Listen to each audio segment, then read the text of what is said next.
আমাদের রুহুল আমিন ভাই আজকে সাপে কতটুকু বিষ থাকে সেটা দেখাবেন।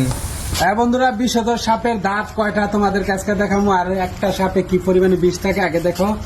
দেখো একটা সাপে কি পরিমাণে বিষ থাকে।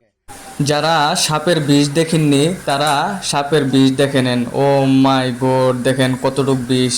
এই বিষেই মানুষ মরে যায় না ভাই। ওহ, দেখছেন গাইস, দেখেন আপনারা ভালোভাবে লক্ষ্য করেন এবং দেখুন ভাই কিভাবে সাপের বিষ বের করে দেখাচ্ছে। আজকে তোমাদেরকে সরাসরি দেখাবো যে একটা বিষধর সাপের দাঁত আর কয়টা। ভাইয়ের কথাগুলো দাঁতটা দেখা যায় ফলো clear? করুন এবং ভাই যেটা এই যে বলে এটা সেটা সত্য। আপনারা মানার দেখা চেষ্টা যায়? করুন। রুহুল আমিন কথা ভাই এর কিন্তু মধ্যে? সবসময় দেখা সঠিক যাইতেছে। গাইডলাইন এই যে দিয়ে এটা থাকে এবং একটা, সঠিক এই যে এটা একটা। পরামর্শ দিয়ে দেখা থাকেন। যায়? হ্যাঁ দেখা যায়। সাপে কাটার সঙ্গে সঙ্গে হসপিটালে যেতে হবে, এটাই রাইট। দেখছো বিষধর সাপের দাঁত দুই সাইডে বড় বড়। আর যদি মেন দাঁতের ভিডিওটি দুইটা, আপনাদের ভালো আর লেগে দাঁত থাকে আছে, তাহলে হ্যাঁ। ভিডিওটি এটা হলো শেয়ার করে বিষধর সাপ। এই ধরনের অন্য সাপের আরেকজনকে আমরা দেখার কখনো সুযোগ জাল করে করা যাবে দিন। না, তখন আতঙ্ক হবে না।